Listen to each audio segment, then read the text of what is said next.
Bonsoir à tous. La proposition pour aujourd'hui, un titre bien complexe. Un esprit dialogique dans la psychologie occidentale.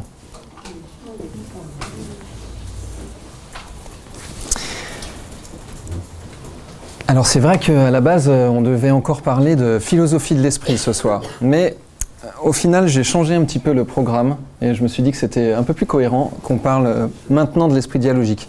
Et puis un peu plus tard, on reviendra sur ces histoires de philosophie de l'esprit avec le chamanisme, etc.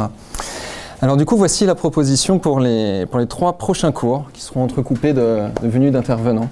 Je vous laisserai la surprise. On va parler pendant 3 cours de l'esprit dialogique dans la psychologie occidentale. Alors, de quoi est-ce qu'on parle ici ? On parle des grands courants de la psychologie occidentale moderne, on pourrait dire de ce qui s'est fait de la fin du 19e siècle jusqu'à aujourd'hui. Et un esprit dialogique, l'idée c'est qu'on va aller regarder la capacité de quelque chose qu'on pourrait appeler l'esprit, quelque chose qui fait une expérience, une capacité de l'esprit à dialoguer avec lui-même. Alors, a priori, pour qu'il y ait un dialogue, il faut qu'il y ait au moins 2 choses. Donc on va regarder comment c'est possible que ça se structure. Oui, j'ai entendu un... Non, toujours pas. Au premier cours, l'idée c'est d'introduire un petit peu cette notion et puis d'aller regarder un peu les modèles classiques, Freud, Jung, on va regarder un petit peu ces bases-là et voir si on se comprend bien sur les termes qu'on utilise. Au deuxième cours, donc ça devrait être dans 15 jours, on va parler de l'école américaine principalement et des idées qui sont venues dans la deuxième moitié du XXe siècle, une idée de sous-personnalité, une entité psychique qu'on pourrait appeler la personnalité qui a des sous-parties, des sous-personnalités qui discutent entre elles. Et je vous ai amené un petit exemple quand même pour démarrer le cours d'aujourd'hui. Et puis pour le 3e cours, on regardera les modèles complémentaires, les idées un petit peu plus modernes qui viennent compléter ces idées de soi dialogique et de sous-personnalité. Par exemple, le travail de Maslow, le travail de Stan Grof. Quelqu'un du groupe me présentait aujourd'hui le travail de Claire Graves, ce qui ouvre la porte de la psychologie intégrale. Donc, on ira regarder comment ça complète tout ça. Alors, Thomas, j'ai continué à penser à toi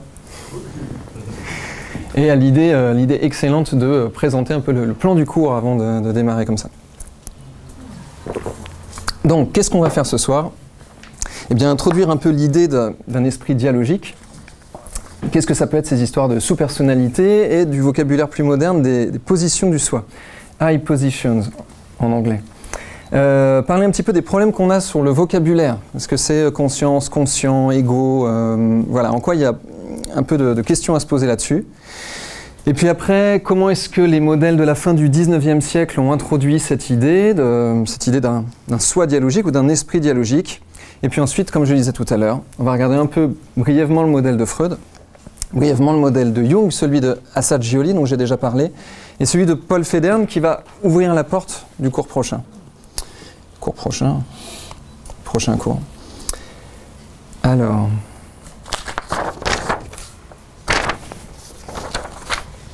vous verrez dans le PDF, on le mettra en ligne sur Internet.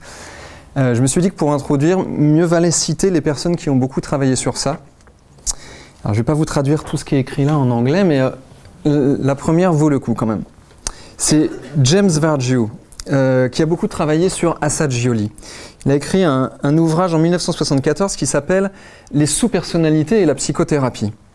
C'est un ouvrage dont moi j'ai trouvé les sources en anglais. Alors, je vais vous traduire, si je peux en tout cas, cette petite citation. Une fois que nous tournons notre attention envers elle, nous trouvons de nombreuses sous-personnalités à l'intérieur de nous, à l'intérieur de chacun d'entre nous. Certaines de ces sous-personnalités sont très typiques et d'autres nous sont presque uniques. Nos étudiants et nos clients en ont identifié plusieurs centaines. Parmi celles-ci, la sorcière, le mystique, le matérialiste, l'idéaliste, le pilier de force, le filou, le fanatique religieux, l'oreille compassionnée, le croisé, celui qui part en croisade, le sceptique, l'usurpateur, l'enfant apeuré, le poison, le lutteur, l'expérimentateur, la lumière brillante, la putain divine, l'idiot, pour n'en nommer que quelques-uns. Petite introduction à ce qu'on regardera un peu plus en détail dans 2 semaines. Alors, quelques petites définitions. De quoi on parle quand on parle de sous-personnalité? Eh bien, on parle d'une partie de la personnalité. Elle est autonome. Elle est temporaire au sens où elle est contextuelle. Elle passe et puis elle s'en va. On peut le dire d'une autre façon. On n'est pas dans un monde schizoïde là. On peut dire que c'est juste des patterns, des séquences, des motifs de comportement qui sont appris en réaction à un contexte particulier. Un contexte psychosocial au sens où il y a une dimension psychologique et il y a une dimension sociale dans ces contextes. On peut dire aussi que les sous-personnalités font partie d'une théorie plus vaste qui est la théorie d'une multiplicité psychique. On a dans la psychologie moderne deux courants entre multiplicité et unité psychique. Si tu veux, il reste des places par ici, je crois. Ok. Concept plus récent, les concepts des... En anglais, c'est high positions. Je n'étais pas très à l'aise à l'heure de traduire ce concept-là, qui, à ma connaissance, n'est pas traduit en français, mais pour l'instant, on pourrait dire les positions du soi ou les configurations du soi. Vous voyez, si on part du terme anglais, on devrait dire les positions du moi ou configurations du moi, mais on va en discuter un peu. Alors en fait, il s'agit de la même chose. Ce sont les sous-personnalités, mais dans le concept de position du soi, on supprime le concept même de sous-personnalité. Alors pourquoi? Alors... John Rowan en parle très bien dans un ouvrage de référence que je vous donnerai à la fin, parce que quand on parle de sous-personnalité, il y a un risque de réification. Il y a un risque de dire « Ah oui, c'est vraiment une part de moi, comme un personnage, comme une personne qui viendrait s'incarner à l'intérieur de moi. » Ça pose quelques petits problèmes. Et dans l'idée de réification, on a aussi l'idée de rendre statique, de rendre définitif quelque chose qui n'est qu'un... de rendre statique quelque chose qui est fondamentalement dynamique. Bien sûr qu'il y a des patterns de comportement qui viennent en fonction des contextes. Bien sûr qu'à un moment, j'endosse un personnage et qu'à d'autres moments, dans d'autres contextes, j'en endosse un autre. Mais tout ça, c'est dans un flux. Alors, normalement, si je ne me suis pas trop mal pris, ça doit rejoindre ce dont on a parlé dans les philosophies de l'esprit. Donc, pour éviter cette réification, le concept de position du soi, un seul soi, mais qui change de position. Et dans ce concept-là, on va réunir l'idée de multiplicité interne et d'unité interne. Tout ça nous amène dans une grande théorie, Dialogical Self-Theory. Il y a beaucoup de gens qui travaillent sur ça depuis quelques dizaines d'années. Alors si on le traduisait en français, on devrait parler d'un soi dialogique ou d'une théorie dialogique du soi. Encore une fois, je ne suis pas tout à fait à l'aise avec ces traductions-là. Puis il n'y a pas encore de traduction en français sur ça. Alors, restons pour l'instant sur Dialogical Self, une capacité de relation et de dialogue interne de l'esprit avec lui-même. Comme on le disait tout à l'heure, pour qu'il y ait un dialogue, il faut qu'il y en ait au moins 2. On va voir ça dans des exemples un peu plus concrets après. Et on retrouve le soi comme une multiplicité dynamique, une unité qui a une multiplicité dynamique et qui prend différentes positions. Alors, la proposition pour cette année, ce n'est qu'une proposition de traduction. J'ai proposé l'idée d'esprit dialogique. C'est le même principe, mais ici on enlève la notion d'un soi, on enlève la notion d'un moi. Il y a l'esprit, il y a quelque chose qui expérimente le réel, entité subjective, entité peut-être. Et cet esprit, il a une capacité dialogique. Alors, avant d'entrer dans les modèles classiques qui conduisent à cette idée-là, petite discussion. Je dis discussion, mais c'est des monologues en fait, c'est court. Petite discussion sur pourquoi réfléchir 2 minutes au vocabulaire qu'on emploie avant de se lancer dans ce bordel, quoi, appelons-le comme ça. Confusion dans les définitions des sens et des termes. Alors, je vais vous lire une citation de John Welwood. C'est un docteur, je pense qu'il est médecin, mais je vérifierai ce qu'il est exactement plutôt que de dire des conneries. En tout cas, il a beaucoup bossé sur tout ça et je pense qu'il est très reconnu, en tout cas au moins aux États-Unis. Je ne suis pas sûr qu'il soit très connu en France. John Welwood nous dit dans son ouvrage « Pour une psychologie de l'éveil » en 2000, « Quand elle en arrive à des définitions claires et cohérentes des termes ego et soi, la psychologie occidentale est un fatras de notions imprécises et d'idées conflictuelles, les concepts théoriques se mélangeant de manière confuse aux notions fondées sur l'expérience. » On retrouve ici des confusions objectivité, subjectivité, dont on a déjà parlé. Pour le faire bref, John Welwood nous dit les mots ego et soi, ils veulent pas dire grand-chose et c'est le bordel. Alors quelques exemples de termes qui ont de multiples sens. Le mot conscience. Quand j'ai préparé ces cours, il y a pas mal de mois déjà, de mois au sens du... Rassemblés. Ouais. Il y a de nombreuses semaines. J'ai essayé de chercher quelles sont les définitions du mot conscience. Eh bien, j'en ai trouvé plusieurs dizaines des définitions du mot conscience et je me suis dit, mais peut-être qu'on arrête d'utiliser ce mot parce qu'il veut dire beaucoup de choses. Alors, conscience par exemple. Conscience en tant que contenu, en tant que contenant, une expérience. Je fais expérience de ma propre conscience. Expansion de conscience, la pleine conscience, la conscience au sens moral, où là on va complètement changer de terme, la bonne conscience, etc. Le mot inconscient, qu'est-ce qu'il veut dire au sens freudien?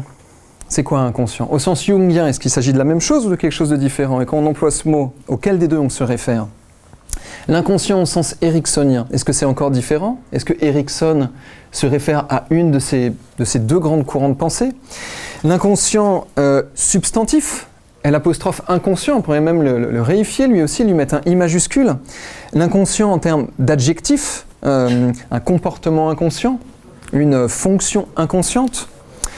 Et puis, c'est un peu pour la blague, mais l'inconscient au sens de l'imprudence, mais enfin, tu es complètement inconscient. Bon, c'est pas clair tout ça. Pourtant, on emploie ces mots, on en discute, entre accompagnants et clients. Et on fait, mais oui, bien sûr, c'est le comportement de l'inconscient. Évidemment. Le terme ego. Alors, est-ce qu'on parle du mot ego en latin, en anglais, en français? Petit ego, le grand ego, le gros ego. Un ego fort. Ah, mais il faut avoir un ego fort. Ou un ego faible. Ah non, parce que c'est pas bien d'avoir un ego fort. Mais peut-être qu'on parle juste pas de la même chose. Un ego à réparer, il a une vraie blessure de l'ego. Ou un ego qu'il faudrait dissoudre. Dissous ton ego pour atteindre... on ne sait pas trop quoi. Pour atteindre quelque chose.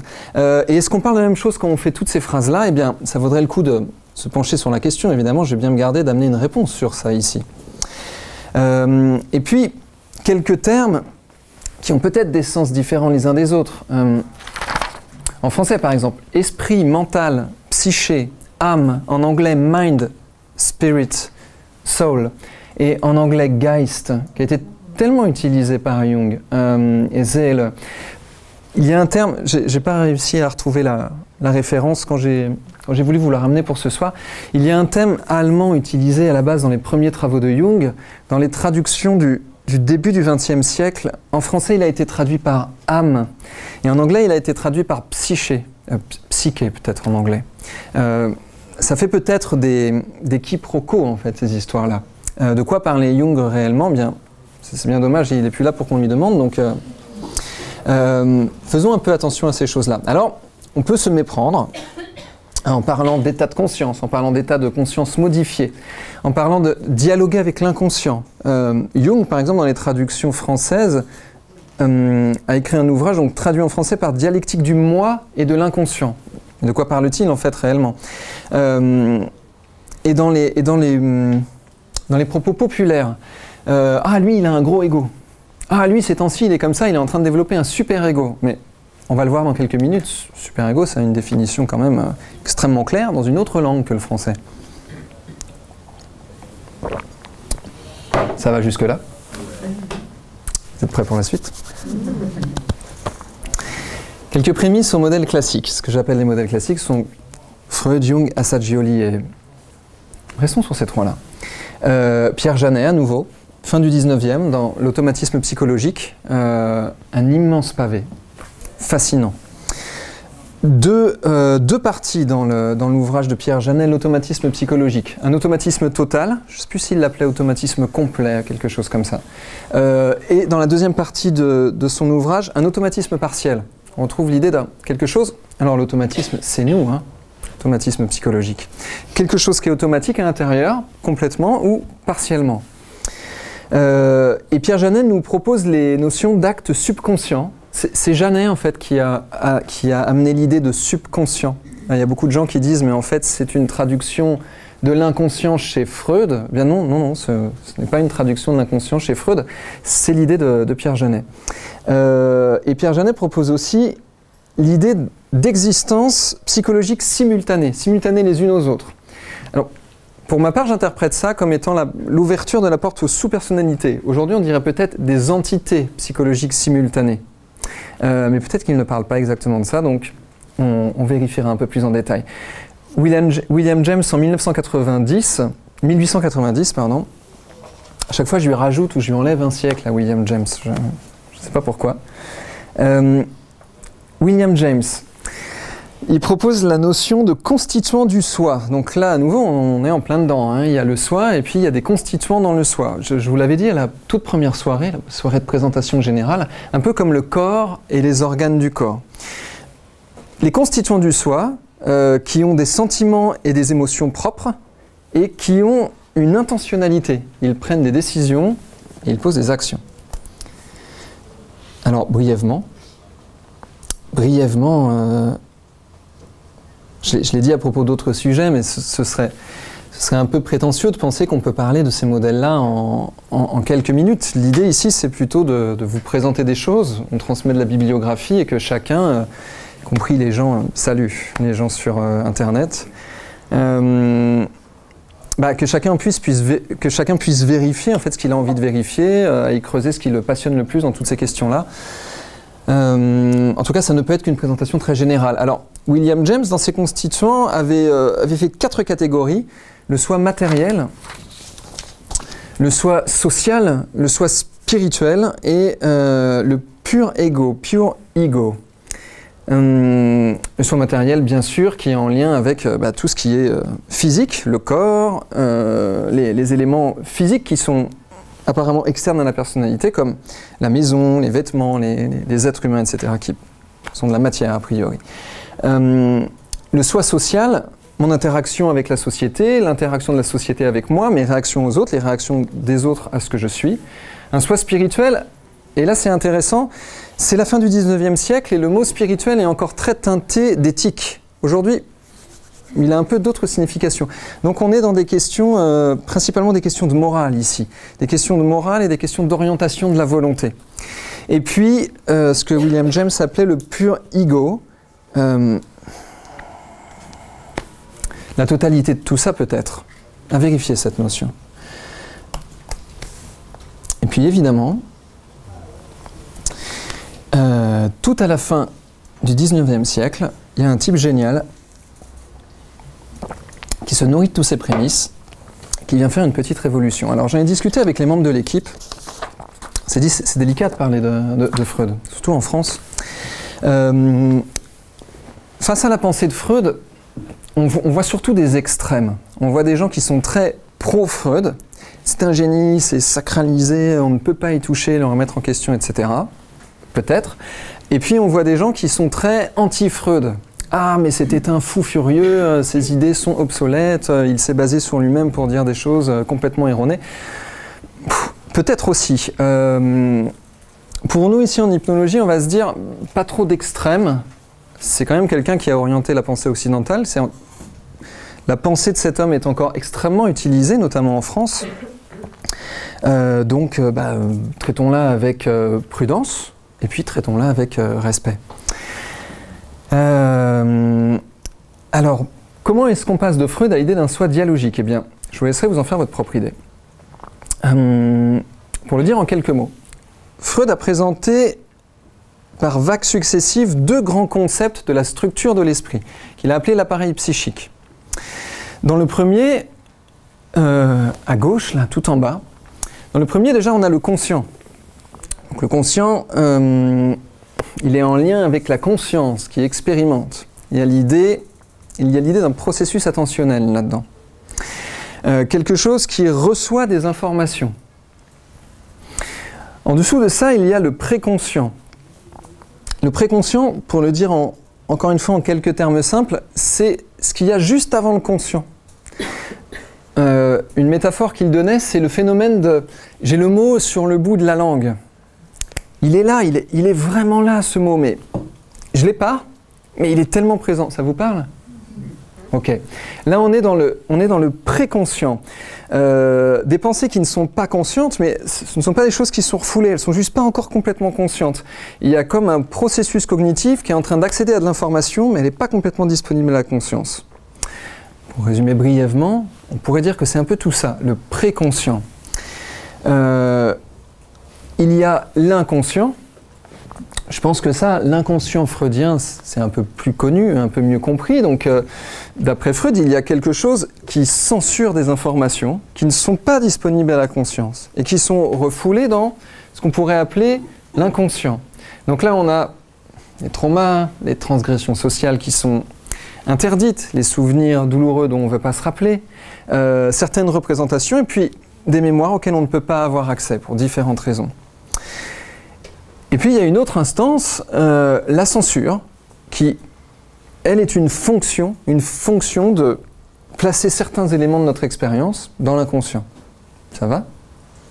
Alors, si quelqu'un connaît bien le sujet et n'est pas d'accord avec ce que je dis parce que j'en fais un résumé un peu rapide et caricatural, discutons. Voilà. Ok, tout ça, ça a des fonctions. Bon, j'ai préparé ce tableau, j'ai essayé de prendre du temps pour en faire une synthèse qui soit à la fois cohérente et à la fois, ça ne peut être qu'une caricature générale. J'ai mis les références bibliographiques des textes de Freud, comment il a préparé toutes ces idées-là, comment il les a précisées. Ce que j'ai trouvé intéressant dans mes recherches, c'est que quand il a précisé ces idées-là, ça a d'abord été en anglais. Et après, il les a traduits en allemand. Donc, vous pourrez regarder ça en détail, il y a toutes les références ici. Et puis, 20 ans plus tard, il dit non, ce modèle-là, c'est pas tout à fait juste en fait. Ça fonctionne, mais il manque vraiment quelque chose d'important. Et il crée ce qu'on appelle la deuxième topique. Une traduction topique, ça vient quoi, du latin, du grec, je ne sais plus, mais ça vient de topos, qui veut dire lieu. On retrouve une idée de cartographie ici, de localisation. Je ne sais pas si vous vous rappelez, la première fois que j'ai parlé de Bergson ici, j'ai proposé l'idée que Bergson disait « Toute notre représentation de l'esprit est spatiale et ça nous empêche d'appréhender l'esprit. On devrait plutôt le représenter en termes de flux temporel. » Je laisse pour la deuxième fois ce petit bug poser quelques graines dans nos esprits. Quoi qu'il en soit, pour Freud, on est bien dans de la localisation. À nouveau, 4 instances. Le moi. On ne va pas commencer par le moi, ça va être trop compliqué si on fait ça. Le ça qui contient les désirs bruts, libido, domination, jouissance, maîtrise, contrôle. Il y a aussi une notion de connaissance, de recherche de connaissance là-dedans. Ça cherche à avoir de la satisfaction, ça cherche à avoir du plaisir. Ok. Pulsionnel. Ouais, pulsionnel, ouais, je le redis pour le micro, pulsionnel, on peut le dire comme ça. Et à côté de ça, il y a le surmoi. Alors, Über-Ich en allemand, au-dessus de moi, supérieur à moi. Je trouve ça bien plus clair que de dire surmoi. Supérieur à moi, pourquoi ? Eh bien parce que c'est ce qui me dépasse complètement. Les désirs parentaux introjectés. On va revenir sur cette notion juste après. Mais pas que les désirs parentaux, aussi les valeurs sociales introjectées qui font des interdits, qui font qu'a priori, pour une raison qui nous semble parfaitement intégrée, on ne se balade pas tout nu dans la rue. Ça paraît évident, c'est au-dessus de moi et de ma volonté et de mes désirs et de mes pulsions. Quand bien même peut-être je pourrais avoir envie de le faire, je ne dis pas ça pour moi. Ça ne vous fait toujours pas rigoler. Quand bien même je pourrais avoir envie de le faire, c'est au-dessus de moi. Il y a des gens des fois qui disent au-dessus de mes forces. Peut-être qu'ils parlent de ça. Il faut voir. Les interdits sociaux, les limites, les lois. Et le surmoi va avoir une fonction, c'est qu'il va refouler certaines parties de mon esprit et il va couper, censurer, faire ça, pas possible. Et puis dans tout ça, il y a le moi. Alors c'est terrible d'après Freud, le moi, ce qui pourrait être peut-être moi, c'est que le moi, c'est les demandes des pulsions qui disent ouais, j'ai envie de faire ça parce que ça a l'air de donner du plaisir, il y a une pulsion qui part vers ça, multiplié par les interdits du surmoi. En gros, j'ai envie de le faire, ouais, mais en fait, bah non, faut pas, parce que la société, parce que papa, maman, etc. Et tout ça multiplié par, ça c'est déjà compliqué, et tout ça multiplié par le contexte de dans quelle situation je suis, qui fait que je me laisse peut-être plus aller avec un bon pote qu'avec un groupe de gens qui m'écoutent quand je donne un cours ou quelque chose comme ça. Est-ce que c'est clair ? Et c'est un dialogue permanent. Et c'est un dialogue permanent, vas-y continue. Intérieur. Donc une pensée dialogique. Donc une pensée dialogique. Merci. Yes. Absolument. Alors, ce qui est intéressant dans les deux modèles de Freud, c'est qu'on a 4 instances. Je ne sais pas s'il y en a qui pratiquent sophrologie, hypnose, PNL et toute cette grande famille-là. On parle souvent de 2 instances, conscient, inconscient. Je ne sais pas si on se réfère à l'inconscient freudien quand on parle de ça, mais si c'est le cas, il manque 2 instances. Un truc qui ne va pas là. En tout cas, il y a quelque chose qui manque. Restons sur ça pour l'instant. Je vais jeter un coup d'œil à l'heure. Ouais, restons sur ça pour l'instant. Alors, dans le document pour Internet, j'ai trouvé ce petit schéma.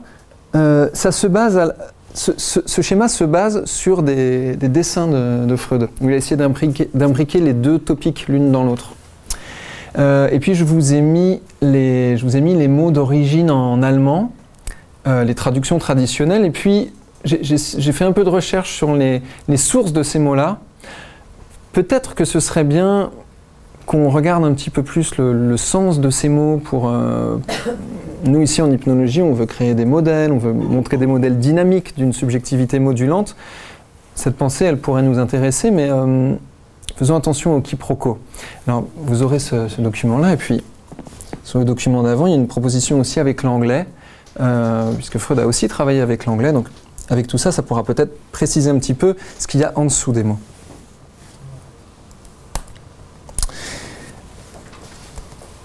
Je voudrais revenir sur une notion.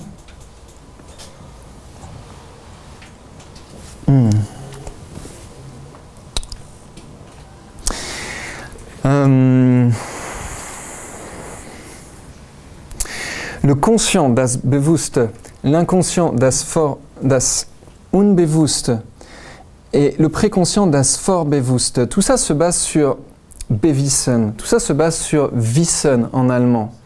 Et Wissen ne veut pas dire avoir conscience de, et ça me semble être une notion importante. Wissen veut dire savoir, savoir au sens connaître, au sens faire expérience des choses. Et là on retrouve les mêmes racines que dans le sanskrit. Or l'allemand vient en partie du latin et des langues... je ne sais pas comment on dit ça, des langues anglophones, mais vient aussi de l'indo-germanique. Et on verra un peu plus tard, il y a un point de connexion entre toutes ces pensées-là, entre tous ces mots-là, qui visent l'idée de faire expérience de quelque chose. Dans les traductions, dans les termes d'origine, ce qu'il y a en dessous de Wissen, donc en dessous de ce qu'on a traduit en français par conscient, inconscient, préconscient, il y a l'idée de voir quelque chose. Il y a quelque chose qui est perçu. Donc, il y a quelque chose qui fait expérience et il y a quelque chose qui est perçu par l'expérience. Il y a donc quelque chose qui fait expérience de. On a la notion d'apercevoir et la notion de reconnaître. Mais est-ce que ce dessin n'est pas le dessin d'un œil, justement ? Est-ce que ce dessin n'est pas le dessin d'un œil ? Il faudrait demander à Sigmund. Mais non, on a l'impression qu'il y a la pupille et qu'il y aurait le... Ça donne l'impression, ouais. Je suis d'accord avec toi. Ça donne l'impression de quelque chose qui regarde, oui. Si on regarde l'ordre des mots par rapport à ce qui vient en premier et ce qui vient derrière la cornée, en fait, ça serait comme si c'était un... Puisque Wissen, c'est voir. Et ich veut dire eye en anglais, qui sonne comme I, E, Y, E, l'œil. Oh. Vous devriez parler de ça à Patrick Bernstenas quand il va venir. Je pense que ça va beaucoup lui plaire. On peut le noter pour lui. Je vais redire pour Internet. Ich veut dire I et I, moi, pourrait être un...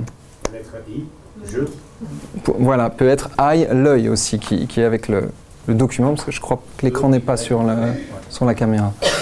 Ouais, Voilà, on va laisser ça flotter un peu dans l'air.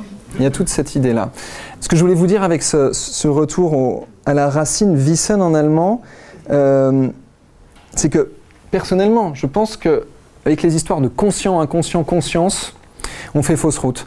Je pense qu'avec l'idée de connaissance, de faire expérience de et de attention, utilisé aujourd'hui en neurosciences, le terme processus attentionnel, je pense qu'on se rapproche plus de ce qu'on va pouvoir utiliser en hypnologie. Mais on verra. Ok.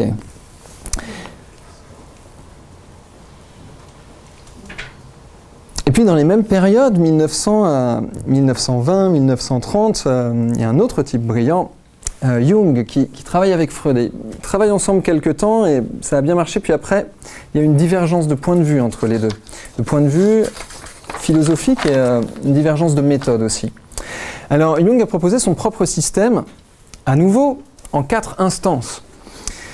La conscience, et là il le décrit vraiment comme ça, la conscience comme champ d'attention.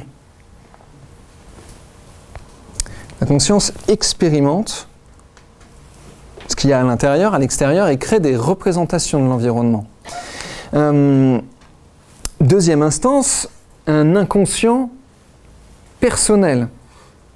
Des instances psychiques personnifiées, des complexes autonomes qui vont ouvrir la porte à des sous-personnalités, mais qui me sont personnelles. Et en parallèle de cela, un inconscient qu'on a traduit par collectif, que lui-même a nommé collectif. Mais encore une fois, j'ai l'impression qu'il y a une méprise dans tout ça. Quelque chose qui n'est pas que personnel. Je pense qu'elle est là l'idée de départ. En tout cas, dans mes recherches, c'est ça que je ressens. Un inconscient qui n'est pas que personnel, au sens où ce sont des instances communes à tous les êtres humains. Alors, prenons un exemple, encore une fois, une illustration avec les organes. Nous avons tous un cœur. Mais le cœur ne m'est pas spécialement personnel. Tous les êtres humains ont un cœur. De la même façon, il y a des instances communes à tous les êtres humains dans le psychisme. Vous vous rappelez tout à l'heure, je vous ai lu une liste de figures. La sorcière, le matérialiste, l'enfant apeuré, l'idiot, le sceptique. On se reconnaît tous dans ces figures-là. Enfin, peut-être moins dans la putain divine. Pour l'instant.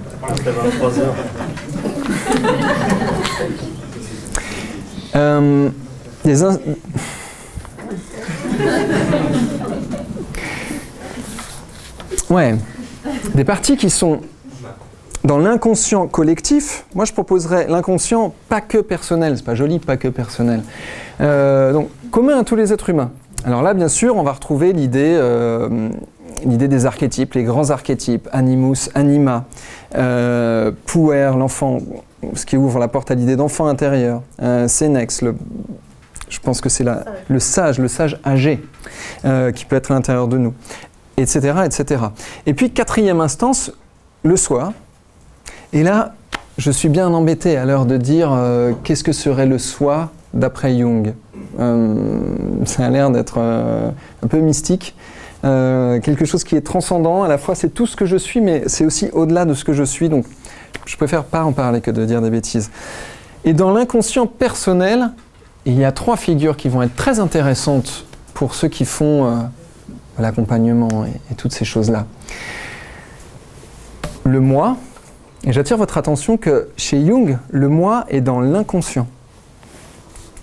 Pour ceux qui utilisent les conscients, inconscients, il y a moi et puis il y a des trucs à l'intérieur de moi qui ne sont pas vraiment moi. Chez Jung, le moi, il est dans l'inconscient. Le lieu de l'identification principale, le lieu de l'identification. Mais enfin, c'est moi. Deuxième figure dans l'inconscient personnel, la persona. La persona, c'est le masque social qu'on va mettre sur soi, sur moi, pour s'adapter au monde social. Est-ce que je porte un masque ici, à cette heure-ci, devant vous ? Certainement, et s'il y en a un, c'est la persona. Et puis, troisième figure dans l'inconscient personnel, chez Jung, l'ombre. L'ombre, c'est des éléments de ma personnalité, mais je ne veux pas que ça, ce soit moi. Des choses qui font partie de ce que je suis, mais je ne veux pas que ce soit moi. Je peux vous donner quelques exemples très personnel, je ne veux pas être quelqu'un de violent, par exemple. Mais bien sûr qu'il y a de l'agressivité en tant qu'énergie pure à l'intérieur de moi. Je ne veux pas être quelqu'un de blessant, peut-être non plus, parce que je veux me dire que moi, je suis quelqu'un qui ne blesse pas. Mais bien sûr que de temps en temps, il y a ce truc un peu... l'enfant apeuré, peut-être que parfois il est blessant.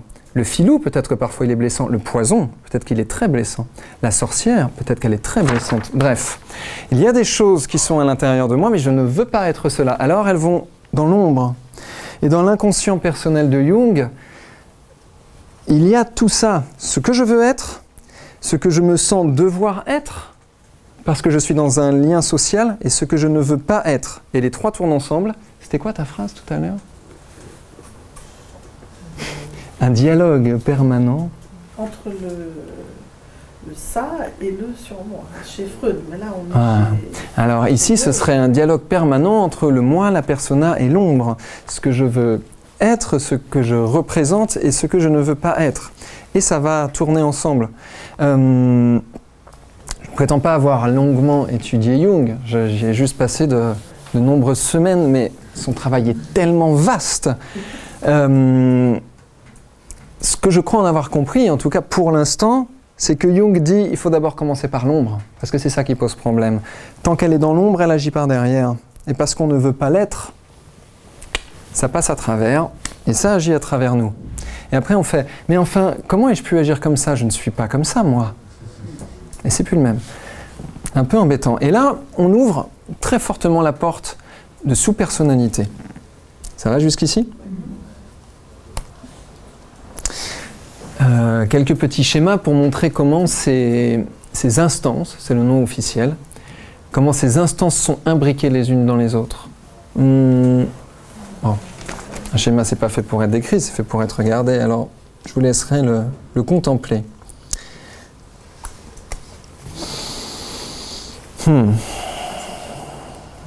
Ça va toujours ? Quelqu'un veut contredire mon blabla ? Non ? Ok. Ça me va. Moi, ça me va. Ok. Assagioli, donc j'ai parlé plusieurs fois. Déjà, après si peu de cours, je l'ai cité plusieurs fois, Assagioli. Pour être honnête avec vous, il y a un an, je ne connaissais pas le travail de Roberto Assagioli. Et quand j'ai découvert son travail, je me suis pris une sacrée claque.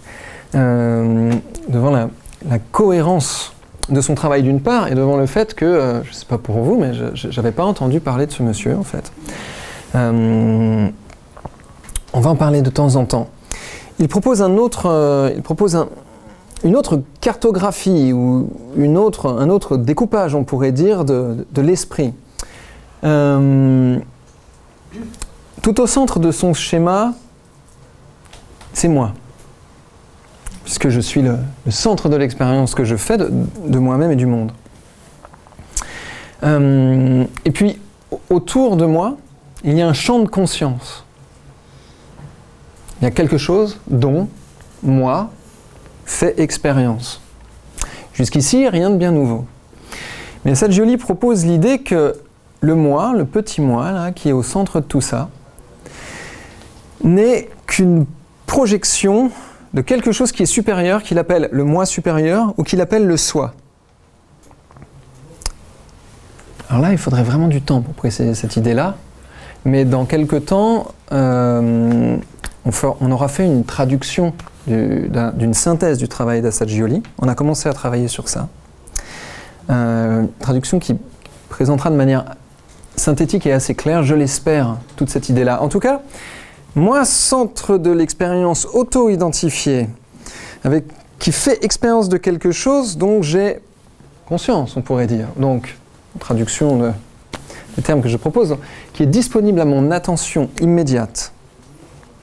Et puis, autour de tout ça, quelque chose qui n'est pas disponible à l'attention immédiate, qu'on pourrait appeler inconscient. Et Assagioli propose l'inconscient en 3 étages. Étages parce qu'il les a écrits comme ça. Inconscient supérieur, inconscient moyen et inconscient inférieur. Plus tard, on pourra peut-être faire des parallèles avec certaines idées dans le chamanisme, mais on verra bien à ce moment-là. Inconscient inférieur, eh bien, c'est l'inconscient au sens freudien, au sens de la première topique freudienne, des choses refoulées, des choses terribles peut-être. Nos blessures, nos souffrances, les patterns de comportement qui nous ont fait du mal et qu'on aimerait bien mettre de côté. Un inconscient moyen, alors là ça peut à nouveau intéresser les gens qui sont dans hypnose, PNL, sophrologie, je mets souvent ces trois techniques dans la même catégorie, mais ce sont des génériques. Dans l'inconscient moyen, chez Assagioli, les capacités, les comportements, les émotions, les sentiments, les pensées, la créativité, le mental, l'imagination, les procédures. Ceux qui travaillent avec les techniques, par exemple, type procédure mentale, stratégie mentale, les procédures pour Assagioli sont dans l'inconscient moyen. Pourquoi aller les ranger dans l'inconscient freudien, là où les choses auraient été refoulées? Les mécanismes d'apprentissage, les mécanismes d'intégration. Alors, je ne sais pas si Erikson s'est intéressé à Assagioli, mais quand même beaucoup des idées d'Erikson dans l'inconscient moyen. On pourrait dire que c'est quelque chose d'un peu mécanique, il y a tout ce qui est procédural ici. Et puis chez Assagioli, un inconscient supérieur qu'il a appelé supraconscient, on a du moins traduit ça en français supraconscient, c'est un italien, je pense que c'était superconscient, on vérifiera ça. Alors, je vous liste une citation d'Assagioli lui-même. Dedans, il y a la profondeur, la capacité d'intériorisation, la sensation d'ascension, la sensation de faire un cheminement, la sensation d'expansion. De quoi? La sensation de se développer, d'avoir une puissance, une sensation d'éveil, d'illumination, de joie, de béatitude, de capacité de régénération, une sensation de résurrection, une sensation de libération intérieure, qu'il place en haut dans son schéma. Un inconscient supérieur.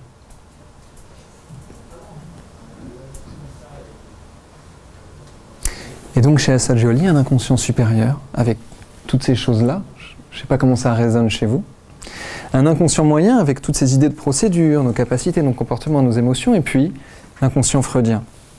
Alors pourquoi faire un arrêt sur image sur Assagioli? Parce qu'il y a des techniques modernes d'accompagnement où on parle avec l'inconscient, mais on parle auquel des trois?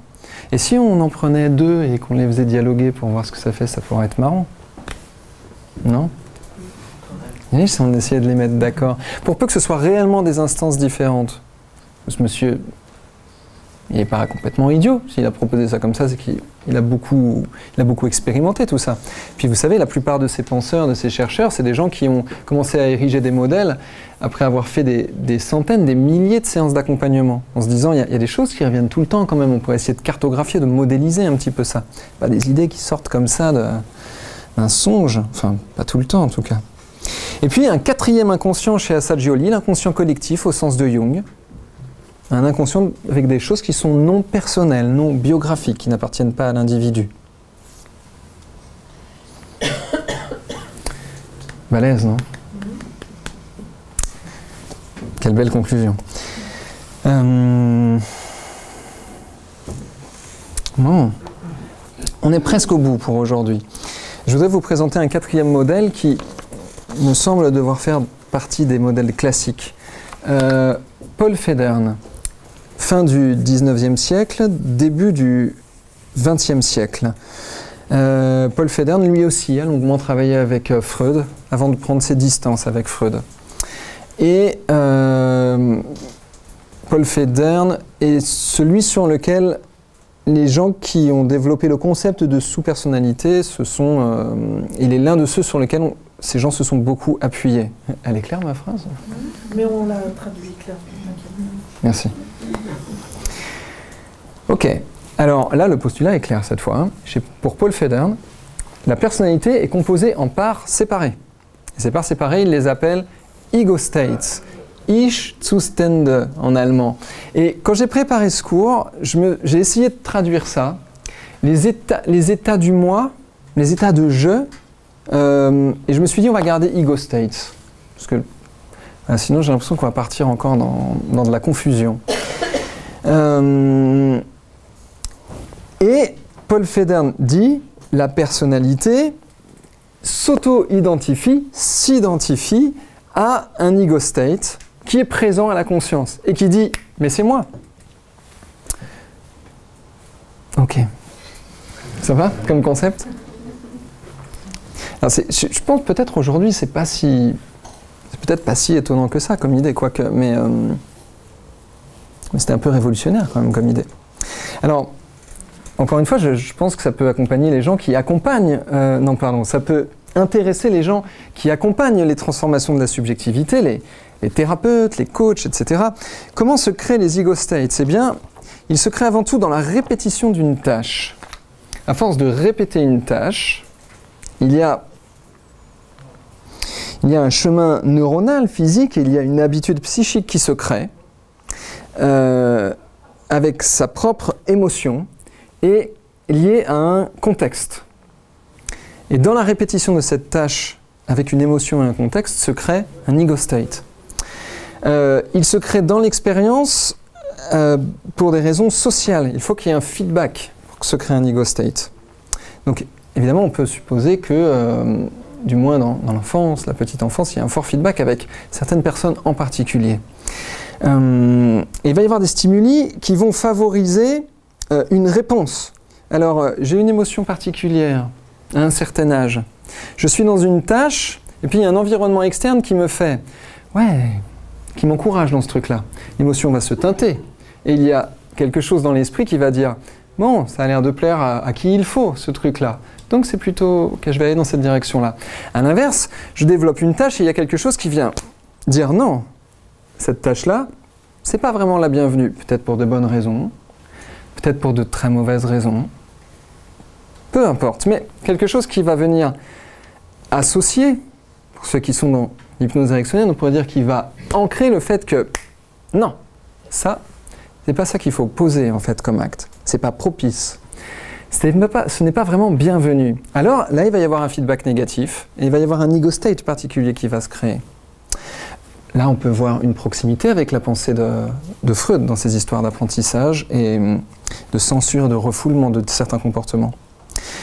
Et puis enfin, les ego states se créent face à un besoin particulier. Donc il faut qu'il y ait ces trois choses-là.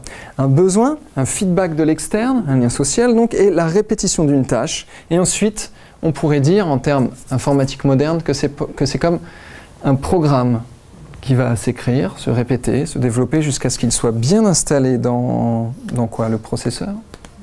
Dans le disque dur? Enfin, dans la machine, quoi. Ça va? Très bien. Ouais. Ok. Et alors, pour présenter quelque chose d'un petit peu, un peu concret, enfin, j'espère que ça pourra être concret pour vous. Paul Federn propose 4 conditions des ego states. On est dans quelque chose de dynamique, quelque chose, et on l'a dit au début, je crois, qui est présent temporairement à la conscience, à ce qui fait expérience, à ce qui a attention à. 4 conditions des ego states. Commençons par la 3e condition qui est peut-être la plus facile à comprendre. Des ego states en conflit. Donc bien sûr que là on a ouvert la porte en grand à l'idée d'un soi dialogique. 2 patterns comportementaux ou 2 figures internes qui sont en conflit. Paul Federn dit ils sont en haine réciproque. Quand j'ai trouvé ces termes en l'étudiant, je me suis dit c'est quand même... c'est costaud, quoi. La haine réciproque, c'est pas juste du petit conflit, quand même. Et ils sont simultanés. Alors, à quel moment, on va voir si ça vous parle, eh bien, ils sont simultanés et en conflit quand on veut poser une action ou quand on veut prendre une décision.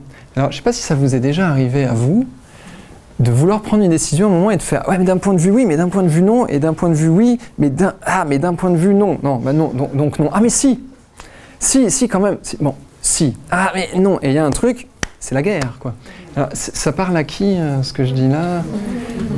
Ah, me voilà rassuré. À tout le monde, donc. Ok. Les ego states en conflit. Alors, qu'est-ce qui va se passer du conflit interne et qu'est-ce qui va se passer, c'est ce qu'on appelle les réponses à ces conditions, des négociations internes infructueuses et du tourment. Et oui. Et Paul Federn, c'est là que c'est assez génial, il propose des solutions. Et il dit, comment faire pour solutionner cette problématique d'ego states sans conflit? Ben, il dit, c'est très très simple. Il faut leur apprendre à s'évaluer l'un l'autre pour que l'un voit pourquoi l'autre a raison. Ah, ton point de vue, explique-moi. Ah, ben moi en fait, je vois ce point de vue-là, etc. Ok, je peux évaluer ce que tu dis. Et toi, ah, ton point de vue, Ah d'accord, et moi je peux évaluer ce que tu dis. Et ils peuvent communiquer et faire des compromis. Ça a l'air con, hein? Eh bien, ça marche. Condition aux une des conditions des ego states, un conflit qu'on peut faire solutionner en les faisant s'évaluer l'un l'autre et communiquer pour trouver un compromis. Et la question que nous demanderait tonton Milton Erickson, c'est comment? Peut-être pour ça qu'il a amené des réponses à la question. Il aimait bien faire les questions et les réponses. Bien sûr, comment leur apprendre à dialoguer l'un avec l'autre? C'est bien l'idée d'un soi dialogique, mais comment on fait pour le faire dialoguer sans qu'il s'auto-fasse du mal? Parce que c'est quand même souvent ça le problème, que ce soit pour les gens qu'on accompagne ou que ce soit pour nous-mêmes. C'est souvent ça en fait la base du problème. De tous les problèmes. Enfin bref, j'ai dit souvent bien sûr, j'ai pas dit toujours. Parce qu'il y a d'autres conditions. Les rétro-ego states, là ça commence à faire nom un peu futuriste. Les rétro-ego states, ce sont, je vous cite Federn, ce sont des comportements obsolètes qui ont été valides avant, qui ne sont plus valides aujourd'hui. Donc là, ça fait rigoler tous ceux qui ont étudié Erickson, parce que ce sont les modèles d'Erickson. Qu'est-ce que ça crée comme problème? Une réaction émotionnelle inappropriée au contexte? Évidemment, c'est un programme ancien. Donc c'est pas approprié au contexte d'aujourd'hui. Quelle solution? Alors encore une fois, hein, ça a l'air très simple. Quelle solution? Réapprendre une autre réponse dans le contexte approprié aujourd'hui. Mécanisme d'apprentissage. Ou alors apprendre un comportement de substitution. Encore une fois, ce sont les techniques d'Erickson. Et puis, la troisième condition des ego states, un ego state effacé, disparu. En anglais, c'était vaded state. On va voir en allemand. Pardon? Valided state? Non, vaded, au sens... qui m'avait dit Safadir l'autre fois? Un truc qui s'est... Ça, c'est faded. Ouais. Ça, c'est faded. Ouais. Mais il s'est un peu évaporé, quoi. Bon, moi, j'ai traduit ça par effacé, disparu. On verra. Quelle est la source d'un ego state effacé, disparu? Où a-t-il disparu et pourquoi? Eh bien à cause d'un trauma. Un trauma qui fait que, et là on retrouve tant les idées de Jung que les idées de Freud, parce que c'est trop. C'est trop. Pour moi, tout ce que je suis, tout le bazar, la conscience, l'attention et tout ça, supprimer. Je le mets derrière. Parce que ça... Bref. Trauma, clac. Ego state qui a peut-être été utile et valide, qui était peut-être très précieux, mais dans un trauma, supprimé. Qu'est-ce qui se passe du coup puisqu'il est supprimé? Eh bien, dans un contexte particulier, il y a une réaction émotionnelle involontaire. Pas la bonne. Et puis, si le truc est supprimé et qu'on n'y a pas accès, il passe, mais de manière involontaire. Involontaire, inconscient, automatisme chez Janet. On commence à voir qu'il y a un truc là, quand c'est pas présent à l'attention, ça fait des automatismes et ça passe à travers nous. Oui? D'accord. Quelle réponse à ces problématiques-là? Eh bien, ce ne sont pas les plus drôles. Fuite de la situation, fuite de l'émotion, toxicomanie, trouble obsessif, obsessionnel, compulsif. Quelle solution? Eh bien, créer une résolution pour ne plus fuir les sensations négatives et les sensations hors contrôle. Quelle résolution? Eh bien, à nouveau, il y a tout un ensemble de techniques dans bien des disciplines, que ce soit dans l'analyse, que ce soit dans les courants de la psychologie transpersonnelle, ou que ce soit dans les techniques ericksoniennes. Il y a bien des solutions pour aller... Comment finir cette phrase? Il y a bien des solutions pour aller quoi? Guérir un trauma? Je ne crois pas qu'on soit dans la logique de guérir quoi que ce soit en fait ici. Dépasser? Résoudre? Recoudre? Bof. Résoudre.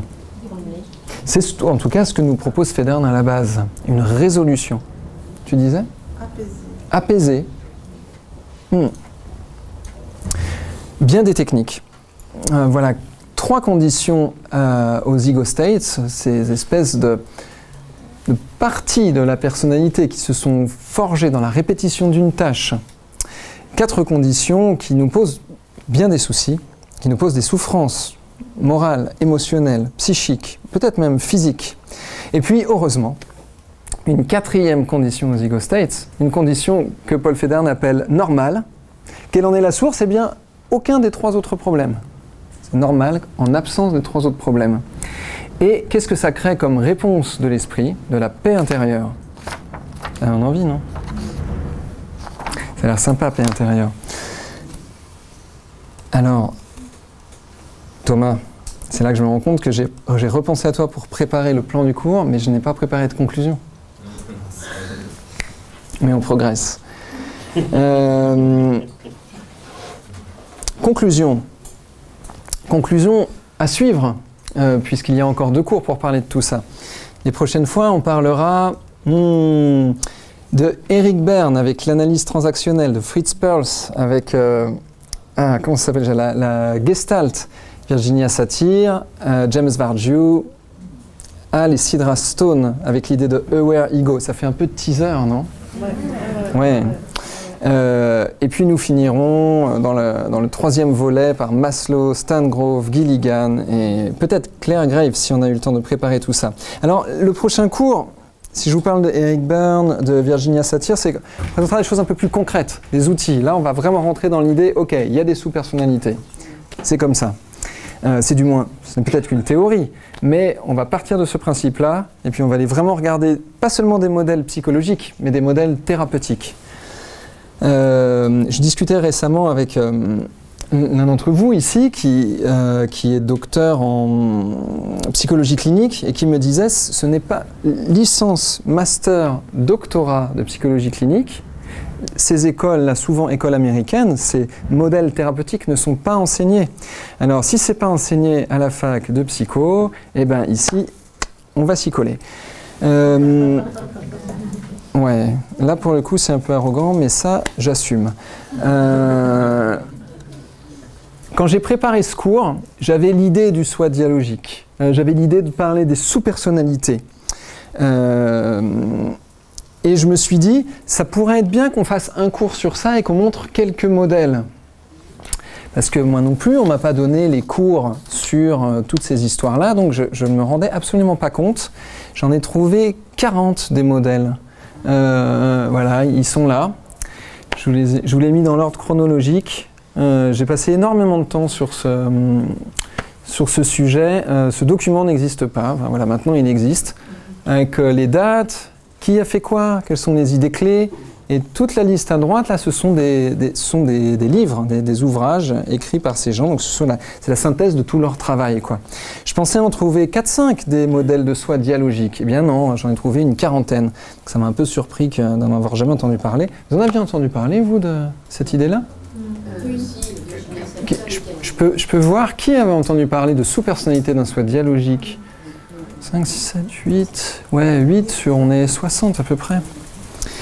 Ok. Et puis quelques modèles complémentaires qui ne sont pas exactement des modèles d'un soi dialogique, mais qui complètent, comme par exemple la hiérarchie des besoins chez Maslow. Je pense que la plupart d'entre vous connaissent cette idée-là. Ce n'est pas un modèle de soi dialogique, mais ça en complète largement l'idée. Voilà. Puisque je n'ai pas préparé de conclusion, on va arrêter là pour aujourd'hui. J'arrive. Je vais juste regarder l'heure. Voilà, on a pris quelques minutes de retard et merci pour votre attention.